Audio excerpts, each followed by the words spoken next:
बिस्मिल्लाहिर्रहमानिर्रहीम। अस्सलामुअलैकुम dear students, आज हमने चैप्टर नंबर 15 सेकेंड ईयर की बुक में एसोसिएशन के नाम से चैप्टर है, उसका एक टॉपिक है test of independence by chi square method.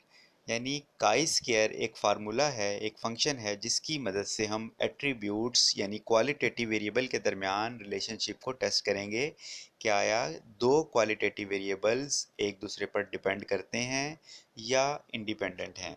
तो उस टॉपिक पर जाने से पहले कुछ बेसिक डेफिनेशंस जो टेस्टिंग ऑफ हाइपोथेसिस यानी टेस्ट ऑफ इंडिपेंडेंस में भी यूज़ होती हैं वो आपको क्लियर करना चाहता हूँ। उसमें देखें, सबसे पहली डेफिनेशन है टेस्टिंग ऑफ हाइपोथेसिस। वैसे इसका एक चैप्टर अलहदा से भी है, लेकिन यहाँ भी इसकी ज़रूरत पड़ेगी इसका कंसेप्ट समझने की।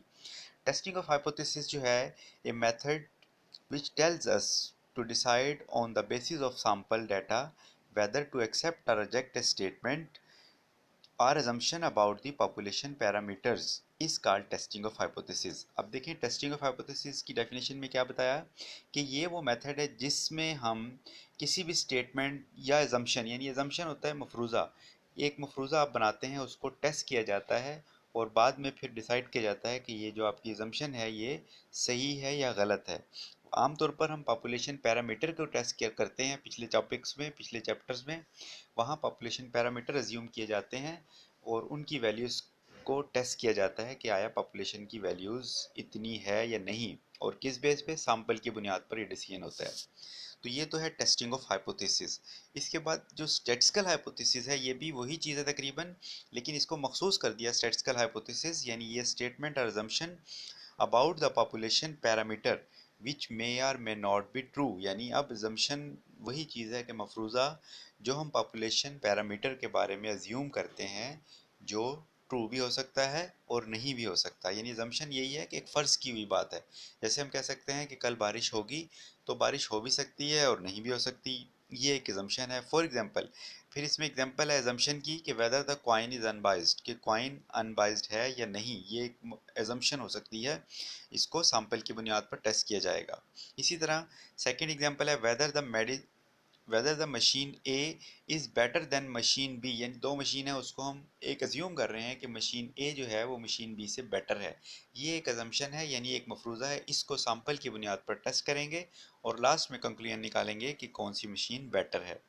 अच्छा, इसमें जो अजम्पशन होती है यानी स्टैटिस्टिकल हाइपोथेसिस जो होता है, इसकी दो कैटेगरीज बनती हैं। एक को कहते हैं नल हाइपोथेसिस। ये देखें, ये क्योंकि हमारे टेस्ट ऑफ इंडिपेंडेंस में भी यही स्टेप इन्वॉल्व होंगे, इसलिए इसका थोड़ा सा आइडिया आपको होना ज़रूरी है। नल हाइपोथेसिस यानी एच नॉट से जाहिर करेंगे उसे। और नल हाइपोथेसिस क्या होता है? Tested for possible rejection under the assumption that it is true, यानी एक ऐसा मफरूज़ा जिसे टेस्ट किया जाता है कि उसके रिजेक्ट होने के क्या चांसेस हैं, और इस अजम्पशन पे कि वो ट्रू है। इसके अगेंस्ट अल्टरनेटिव हाइपोथेसिस भी रखा जाता है। ये टोटली अगेंस्ट होता है एच नॉट के, और इसको जाहिर करते हैं एच वन से या एच ए से, यानी उसको एक्सेप्ट करेंगे जब एच नॉट को रिजेक्ट करेंगे। इसी तरह टेस्ट स्टेटिस्टिक्स, ये एक फंक्शन है, एक फार्मूला है, ठीक है, on which the decision of accepting और रिजेक्टिंग इज बेस, यानी ये वो फंक्शन है जिस पर एक्सेप्टिंग या रिजेक्टिंग का डिसीजन बेस करता है। यानी ये जो डेफिनेशंस हैं ये हमारे टेस्ट ऑफ इंडिपेंडेंस में इन्वॉल्व होंगी।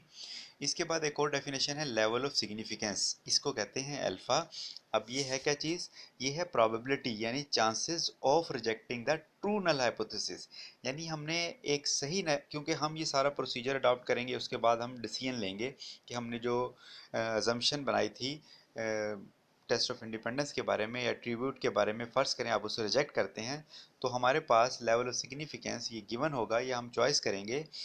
ये है probability chances rejecting the true null hypothesis, यानी एक अजम्पशन ट्रू थी, उसके रिजेक्ट होने के कितने चांसेस हैं, वो हम आमतौर पर 5% रखते हैं, उसको लेवल ऑफ सिग्निफिकेंस कहते हैं, और 1% भी रख सकते हैं। It is denoted by alpha, ये अल्फ़ा से जाहिर किया जाता है।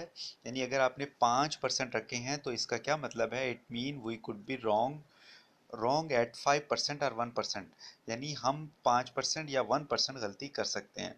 ठीक है, इसके बाद अब आ जाते हैं, मेन हमारा टॉपिक है chi square, the chi square test of independence. अब chi square test of independence भी उसी तरह कि इट इज़ ए प्रोसेस, ये वो प्रोसेस है to find out whether one or more attributes या qualitative variables are associated or not. यानी हमारे पास ये वो प्रोसेस है जिसमें हम देखेंगे कि एक एट्रीब्यूट या एक से ज़्यादा एट्रीब्यूट एक दूसरे से एसोसिएट हैं या उनमें कोई ताल्लुक है कि नहीं। To find out whether they are related or independent, यानी हमने ये देखना है कि ये एट्रीब्यूट्स या क्वालिटेटिव वेरिएबल एक दूसरे से असर ले रहे हैं या बिल्कुल इंडिपेंडेंट हैं। इसमें हम काई स्क्वायर यूज़ करेंगे। अब काई स्क्वायर जो फार्मूला है इसको हम काई स्क्वायर स्टैटिस्टिक्स कहेंगे। काई स्क्वायर स्टैटिस्टिक्स जो है ये पॉजिटिवली स्क्यूड है, ये इसकी प्रॉपर्टीज़ में शामिल है। पॉजिटिवली स्क्यूड डिस्ट्रीब्यूशन है और it's ranging from zero to infinity. ये पॉइंट एमसीक्यूज यानी ऑब्जेक्टिव के लिहाज से मजीद इजाफी पॉइंट लिखे हैं ताकि आप ये एमसीक्यूज में याद रखें कि इसकी रेंज क्या है और ये पॉजिटिवली स्क्यूड्स है। ठीक है, इसकी जो एप्लीकेशन हमने यहाँ पढ़नी है, one of the application of the chi square distribution is that test of independence between the attributes, यानी एट्रीब्यूट्स के दरमियान हमने इंडिपेंडेंस टेस्ट करनी है। ये एप्लीकेशन है। इसके अलावा काई स्क्वायर की मदद से हम वेरिएंस की टेस्टिंग भी कर सकते हैं। डिफरेंट इसकी एप्लीकेशन है, लेकिन यहाँ हमने टेस्ट ऑफ इंडिपेंडेंस पढ़ना है। अब टेस्टिंग जो है टेस्ट ऑफ इंडिपेंडेंस के लिए इसका एक प्रोसीजर है काई स्क्वायर डिस्ट्रीब्यूशन में। यहाँ पे क्वेश्चन इस तरह बन सकता है, general procedure for testing the hypothesis of independence of attributes. यानी सवाल में होगा कि आप independence of attribute by chi square method use करें, तो उसके लिए आपको 6 स्टेप याद करने पड़ेंगे। 6 स्टेप एज इट इज़ आपने याद करने हैं समझ के। उसमें सबसे पहला स्टेप कि हमने अपना हाइपोथेसिस डिफाइन करना है। वो स्टेट आवर हाइपोथेसिस एज, हमने हाइपोथेसिस कैसे डिफाइन करना है, इसमें हर क्वेश्चन में जो भी काई स्क्वायर का टेस्ट ऑफ इंडिपेंडेंस है उसमें ये 6 स्टेप लाजमी आपने लिखने हैं। सबसे पहले आपने नल हाइपोथेसिस जो इब्तदाई मफरूज़ा है वो क्या होता है उसे एच नॉट जाहिर करना है और वहाँ लिखना है the given attributes are independent. यानी जो भी एट्रीब्यूट्स, ये जो भी वेरिएबल्स क्वालिटेटिव वेरिएबल क्वेश्चन में बताए हुए हैं, आप उसका नाम भी मेंशन कर सकते हैं कि ये दो एट्रीब्यूट्स हैं, ये आपस में इंडिपेंडेंट हैं। और अल्टरनेटिव हाइपोथेसिस होता है इसके मुतजाद अपोजिट, कि आपने वहाँ इंडिपेंडेंट ही लिखना है तो इसमें H1 से जाहिर करेंगे और यहाँ आपने क्या लिखना है, the given attributes are dependent या फिर ये एसोसिएटेड हैं। यानी अगर आप उसको रिजेक्ट करेंगे तो सेकंड को फिर एक्सेप्ट करेंगे। इसी तरह सेकंड स्टेप है लेवल ऑफ सिग्निफिकेंस। जैसे मैंने इसकी डेफिनेशन पहले एक्सप्लेन की है कि ये हमने सेलेक्ट करना है, 5% भी हो सकता है, 1% भी हो सकता है, या सवाल में गिवन होता है। ठीक है, ये है probability of rejecting the true null hypothesis. फिर इसके बाद थर्ड स्टेप है काई स्क्वायर का फार्मूला, इसको कहते हैं टेस्ट स्टैटिस्टिक्स। ये पहला, दूसरा, तीसरा स्टेप आपने एज इट इज़ याद करके लिखने हैं, इसमें कोई कैलकुलेशन नहीं है। ये फार्मूला है काई स्क्वायर का, समेशन बाहर और अंदर देखें F O minus F E square divided by F E. और इसमें एफ ओ क्या है, एफ ओ फ्रिक्वेंसी है, ऑब्जर्व फ्रिक्वेंसी या गिवन फ्रिक्वेंसी। यानी जो क्वेश्चन में आपको रकमें दी होंगी, जो सवाल दिया होगा वो एफ ओ से रिप्रेजेंट करेंगे। उसके बाद एफ ई, एफ ई क्या है, एक्सपेक्टेड फ्रिक्वेंसी, जो हम कैलकुलेट करेंगे अंडर द इजम्पशन, इस इजम्पशन के तहत that the attributes are independent. यानी वहाँ हम इंडिपेंडेंट में सिंपल अप्रोच का एक फार्मूला होता है, ए बी, जो एट्रीब्यूट्स के नाम रखते हैं उनके कंबाइंड फ्रिक्वेंसी बराबर है A multiply by B over N के, तो एट्रीब्यूट इंडिपेंडेंट होते हैं। अच्छा, ये थर्ड स्टेप, इसको एज इट इज़ लिख देना है। और फोर्थ स्टेप में हमने करनी है कंप्यूटेशन यानी कैलकुलेशन करनी है। Here we compute the value of test statistics, यानी जो ऊपर फार्मूला लिखा है उसमें वैल्यूज पुट करके उसका आंसर निकालना है इस स्टेप में। यहाँ तो हम जनरल प्रोसीजर लिख रहे हैं इसलिए यहाँ वैल्यूज नहीं है, यहाँ सिर्फ आपने डिफाइन करना है स्टेप को। इसके बाद जो स्टेप नंबर 5 है वो कहलाता है क्रिटिकल रीजन या फिर रिजेक्शन रीजन। इसको हम फार्मूले की मदद से बनाएंगे और उसका फार्मूला है chi square is greater equal to chi square alpha. ये ब्रैकेट में लिखा हुआ है आर माइनस वन और सी माइनस वन, ये इसका डिग्री ऑफ फ्रीडम होता है। इसको यहाँ पे वी भी लिख सकते हैं, आर नंबर ऑफ रोज और सी नंबर ऑफ कॉलम। इसी तरह स्टेप 6 है कंक्लूजन। कंक्लूजन आपने नतीजा निकालना है, उसमें आपने आखिर में जो अजम्पशन की थी, अब देखना है कि कौन सी अजम्पशन, जो हाइपोथेसिस स्टार्ट में आपने दो हाइपोथेसिस रखे हैं उनमें से किसको एक्सेप्ट करेंगे और किसको रिजेक्ट करेंगे। ये बहुत इंपॉर्टेंट स्टेप है। इसके लिए आपके लिए आसान सा तरीका लिखा है कि इफ़ आवर कैलकुलेटेड वैल्यू, यानी जो काई स्क्वायर के फार्मूले से कीमत निकलेगी वो क्या है, लेस देन टेबुलेटेड वैल्यू, या टेबल से जो वैल्यू देखेंगे वो अगर उससे लेस आ रही है then we accept H naught. फिर जो एच नॉट में आपने एजम्पशन लिखी है कि एट्रीब्यूट्स इंडिपेंडेंट है, आप उसको एक्सेप्ट करेंगे, अदरवाइज आप उसको रिजेक्ट करेंगे। ठीक है, या फिर इसी कंक्लूजन को हम इस तरह भी लिख सकते हैं कि if our calculated value falls in the critical region, कि अगर हमारी कैलकुलेटेड वैल्यू जो फार्मूले से कैलकुलेट होगी वो क्रिटिकल रीजन में लाई कर रही है, then we reject H naught. अब एच नॉट वही एजम्पशन जो इब्तदाई लिखी थी। अब इसमें क्रिटिकल रीजन कैसे बनता है, ये डायग्राम में देखें। यहाँ पे हमारी लिमिट होती है 0 से पॉजिटिव इन्फिनिट। जो काई स्केयर अल्फा की वैल्यू हम टेबल से देखेंगे उसको इस लाइन के नीचे पॉइंट आउट करेंगे, और उससे जो नेक्स्ट एरिया होगा वो कहलाएगा क्रिटिकल रीजन या रिजेक्शन रीजन। फर्ज किया यहाँ वैल्यू आपकी आती है 3.841, इससे अगर कीमत जो भी बढ़ेगी वो रिजेक्शन रीजन में चली जाएगी। ये अब हम क्वेश्चन करेंगे तो ये आपको समझ आ जाएगा। अब देखें इसकी एग्जांपल जो हमने सॉल्व करनी है, test of independence by chi square method. ये क्वेश्चन में वैल्यूज दी हुई हैं, इसमें लिखा हुआ है test the independence between the attributes. यहाँ पे एट्रीब्यूट्स के कोई नाम भी हो सकते हैं। मुख्तलिफ एक्सरसाइज में सवाल हैं, वहाँ पे एट्रीब्यूट्स में फर्ज करें इंटेलिजेंट लेवल लिखा होता है कि इंटेलिजेंट कितने हैं, नॉन इंटेलिजेंट कितने हैं, और उसके अलावा किसी चीज़ को पसंद करते हैं स्टूडेंट्स, स्टडी को पसंद करते हैं, यानी जो भी क्वालिटेटिव वेरिएबल्स हैं उनको हमने यहाँ आसानी से आप उसको नाम दे सकते हैं, ए का और साथ अल्फ़ा का। A positive attributes, positive quality, alpha उसके अगेंस्ट। इसी तरह दूसरी क्वालिटी जो है, दूसरी क्वालिटी के दो लेवल हैं, बी और बीटा। इनके हमने एट्रीब्यूट्स के नाम रखने हैं, अंदर ये वैल्यूज़ हमें गिवन है क्वेश्चन में। अब हमने टेस्ट ऑफ इंडिपेंडेंस के वही 6 स्टेप अप्लाई कर रहे हैं यहाँ पे। सबसे पहले आपने एज इट इज़ लिखना है, we state our hypothesis as, हम अपना हाइपोथेसिस इस तरह लिखेंगे, the two attributes A and B are independent, यानी जो एट्रीब्यूट्स ए और बी हैं ये आपस में इंडिपेंडेंट हैं। अल्टरनेटिव हाइपोथेसिस यानी इसके अपोजिट, उसे आपने H1 से ज़ाहिर करना है और वहाँ पे यही स्टेटमेंट लिख देनी है, the attributes A and B are dependent या फिर एसोसिएटेड। इसी तरह थर्ड स्टेप आपको बताया था कि लेवल ऑफ सिग्निफिकेंस, यहाँ हम अल्फ़ा की वैल्यू 0.05 लिखेंगे। और नेक्स्ट स्टेप है इसके बाद 3, उसमें काई स्केयर जो फार्मूला है काई स्केयर का, F O minus F P का square divided by F E, ये आपने एज इट इज़ लिख देना है, इसमें कोई आपने वो चेंजेस नहीं करनी। अब देखें नीचे लिखा हुआ with R minus one C minus one, ये है डिग्री ऑफ फ्रीडम्स, यानी रो कितनी है डाटे में सवाल में और कॉलम कितने हैं उनकी तादाद यहाँ लिखेंगे। अब नेक्स्ट स्टेप आ जाता है 4, ये है कंप्यूटेशंस यानी कैलकुलेशन करनी है। यहाँ जितनी भी कैलकुलेशन है वो स्टेप 4 में होगी। उसके लिए वो दोबारा ओरिजिनल ऑब्जर्वेशन जो दी हुई थी, सवाल दिया हुआ था, उनको लिखेंगे। उनके लिए आपने रो वाइज टोटल करना है, कॉलम वाइज टोटल करना है। पहले कॉलम ए का और फिर अल्फ़ा का, इसी तरह बी का और बीटा का, और फिर ग्रैंड टोटल। ये जो गिवन है ये हमारे अंदर ऑब्जर्व फ्रीक्वेंसी, इसको हम कहेंगे एफ ओ। अब हमने कैलकुलेट करनी है एक्सपेक्टेड फ्रीक्वेंसी। ये कैलकुलेशन समझने वाले पॉइंट है, बाकी जो थे तकरीबन वो याद करने वाले स्टेप हैं।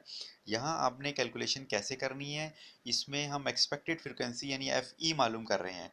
इसका तरीका बिल्कुल सिंपल है कि आपने 99 के लिए उसकी एक्सपेक्टेड फ्रीक्वेंसी निकालनी है।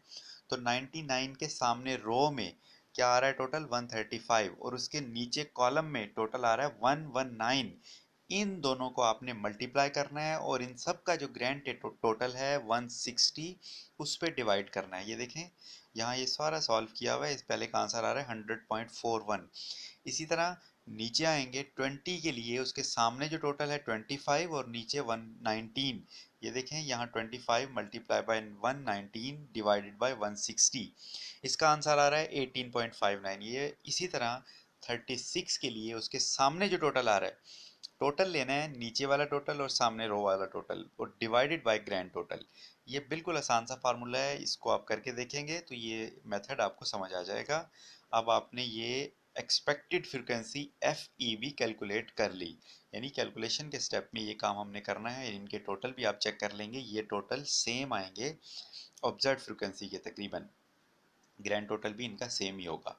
अब हमने काई स्केयर कैलकुलेट करने के लिए नया टेबल बनाना है, जिसमें एफ ओ को आप दोबारा कॉलम वाइज अरेंज करेंगे। ये देखें जिस तरह आपकी एक्सपेक्टेड फ्रीक्वेंसी एफ ई है, यानी एफ ओ है 99 और उसके नीचे कॉलम में आ रहे हैं 20, तो उसके सामने आपने 100.49 और नीचे कॉलम में आना है 18.59।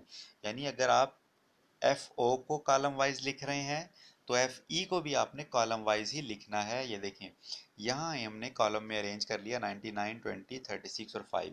इसके सामने एफ ई भी उसी तरतीब से लिख लेनी है। अब काई स्क्वायर के फार्मूले के हिसाब से F O minus F E यानी 99 माइनस 100.41 माइनस किया तो माइनस में 1.41 आया। फिर इसका क्योंकि स्केयर है, फिर हमने इसका स्केयर निकालना है, 1.9881 आ जाएगा। अब F O minus F E का स्केयर को हमने वापस डिवाइड करना है एफ ई पर। ये एफ ई की वैल्यू इसके सामने जो आ रही है 100.41। इसी तरह सेकंड 20 माइनस 18.59 माइनस किया, फिर इसी आंसर का स्केयर लिया और जो स्केयर का आंसर आया था उसको आपने डिवाइड करना है 18.59 पे।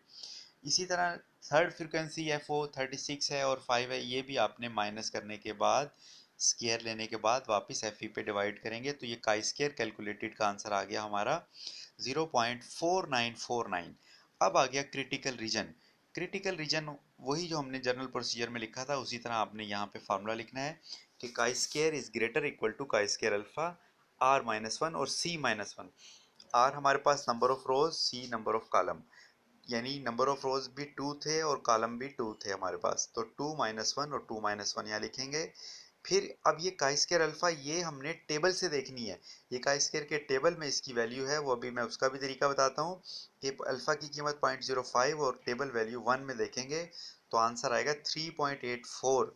ये अब इन दोनों आंसर को कंपेयर करना है। एक हमने ये कैलकुलेट की थी 0.494 और एक हमने टेबल से देखी वो आई 3.841। अब हमने जो जनरल प्रोसीजर में लिखा था कि अगर काई स्क्वायर की वैल्यू लेस आ रही है इससे तो हम नल हाइपोथेसिस को एक्सेप्ट कर लेंगे।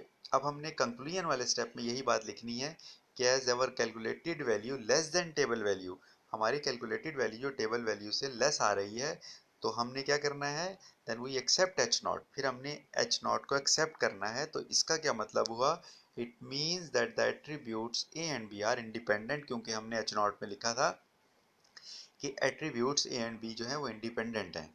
अब देख लें वो टेबल से मैं आपको इसका टेबल वैल्यू देखने का तरीका भी बता देता हूँ। ये है काई स्क्वायर का टेबल, ये बुक के लास्ट में भी आपको मिल जाएगा और यहाँ नोट्स पे भी मैंने आपको साथ इसकी पिक्चर ले ली है।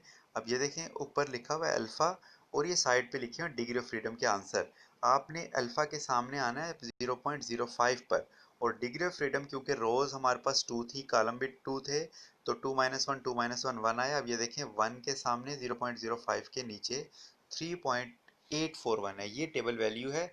अब इसमें अगर हमारे पास रोज़ या कॉलम ज़्यादा भी हो सकते हैं, रोज़ और कॉलम जो हैं 3 हो सकते हैं, 4 हो सकते हैं, तो उसी हिसाब से डिग्री ऑफ फ्रीडम को आपने यहाँ number of degree of freedom का जो भी आंसर आएगा और अल्फ़ा की जो कीमत होगी उसके नीचे आपने ये वैल्यूज़ देखनी है। तो ये है test of independence chi square method, बहुत ही इंपॉर्टेंट लेक्चर है ये सेकेंड ईयर के स्टूडेंट्स के लिए भी, उनके लिए भी एग्जाम में आ सकता है। और ये फोर्थ ईयर क्लास जो है उनका एक चैप्टर है काई स्क्वायर डिस्ट्रीब्यूशन, वो भी इस चैप्टर से हेल्प ले सकते हैं। तो ये डेफिनेशंस भी इसमें कुछ आ गई हैं और कुछ पॉइंट एमसीक्यूज के थे वो भी मैंने इसीलिए आपको सारे क्लियर किए हैं। ये देखें ये टेबल वैल्यू आने के बाद कंपैरिजन किया और फिर मैंने जो जनरल प्रोसीजर में बात थी उसी तरह यहाँ पे हमने कंक्लूजन निकाल लेना है। तो इससे रिलेटेड जितने भी एक्सरसाइज में सवाल हैं वो आप सॉल्व करके देखें, अगर उसमें कोई कन्फ्यूजन हो तो आप मुझसे डिस्कस कर सकते हैं।